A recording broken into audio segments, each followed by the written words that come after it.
2026 সংস্কৃত last minute suggestion কিন্তু তোমরা একমাত্র পেয়ে যাচ্ছ আমার ইউটিউব চ্যানেল শান্তনু চক্রবর্তী এই ইউটিউব চ্যানেলে। নতুন সিলেবাসের একেবারে নতুন সিলেবাস সংস্কৃত সাজেশন কি থাকবে লাস্ট মিনিট গদ্য পদ্য নাটক এবং সাহিত্যের ইতিহাসে দেখতে অবশ্যই সাবস্ক্রাইব করো আমার এই চ্যানেলকে এবং সঙ্গে থাকো, দেখতে থাকো তোমাদের প্রয়োজনীয় জিনিসগুলোকে। আজকে চলে এসেছি একেবারে নতুন সিলেবাস ক্লাস 12-এর নতুন সিলেবাসের সংস্কৃত সাজেশন নিয়ে, লাস্ট মিনিট সাজেশন গদ্য পদ্য নাটকে। তোমরা দেখে নাও কি কি থাকছে তোমাদের এবারের নতুন সিলেবাসে। আমরা প্রথমেই গদ্য কবি দণ্ডির লেখা হাস্যবিদ্য কথা, সেখান থেকে আমরা 4টে প্রশ্ন সিলেক্ট করে নিয়েছি। প্রথম প্রশ্নটা আছে চতুর্থ চোরের ধূর্ততার পরিচয় দাও। প্রশ্নটা কিন্তু তোমরা ভীষণ গুরুত্ব দিয়ে পড়বে। চতুর্থ চোরের ধূর্ততার পরিচয় দাও। দ্বিতীয় প্রশ্ন রাখা হয়েছে চতুর্থ চোরের চারিত্রিক বৈশিষ্ট্য উল্লেখ করো। তৃতীয় প্রশ্ন গল্পটির নামকরণের সার্থকতা বিচার করো। এবং চতুর্থ প্রশ্ন একটা কোটেশন দিয়ে রাখা হয়েছে প্রত্যায়তি জামাত দ্বারা প্রতিকার পরনর, এই হাস্যবিদ্য কথা গল্প অবলম্বনে শ্লোকাংশটি ব্যাখ্যা করো। এই 4টে প্রশ্ন কিন্তু তোমাদের জন্য ভীষণ ভীষণ গুরুত্বপূর্ণ হতে চলেছে হাস্যবিদ্য কথা গল্পটা থেকে।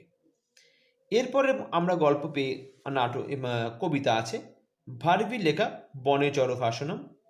সেখান থেকে আমরা 4টে গুরুত্বপূর্ণ প্রশ্ন সিলেক্ট করে নিয়েছি। 4টে প্রশ্ন তোমরা দেখতেই পাচ্ছ কি কি আছে। প্রথম আছে পাঠ্যাংশ অনুসারে বনেচরের চারিত্রিক বৈশিষ্ট্য বিশ্লেষণ করো।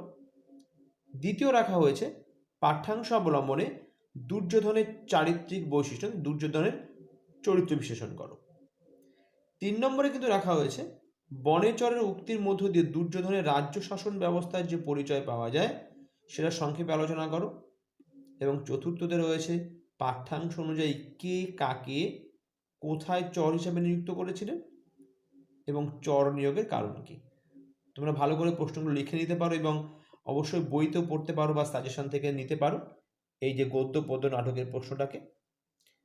এরপরে আমরা চলে আসব আত্রেয়ী এবং বনদেবতার সংবাদ, ভবভূতির লেখা আত্রেয়ী বনদেবতার সংবাদ। সেখানেও কিন্তু 4টে প্রশ্ন রাখা হয়েছে।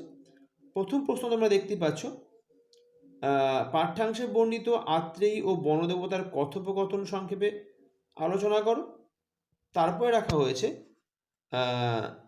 বনদেবতা বাসন্তী তাপসী আত্রেয়ীকে কিভাবে অভ্যর্থনা জানিয়েছিলেন।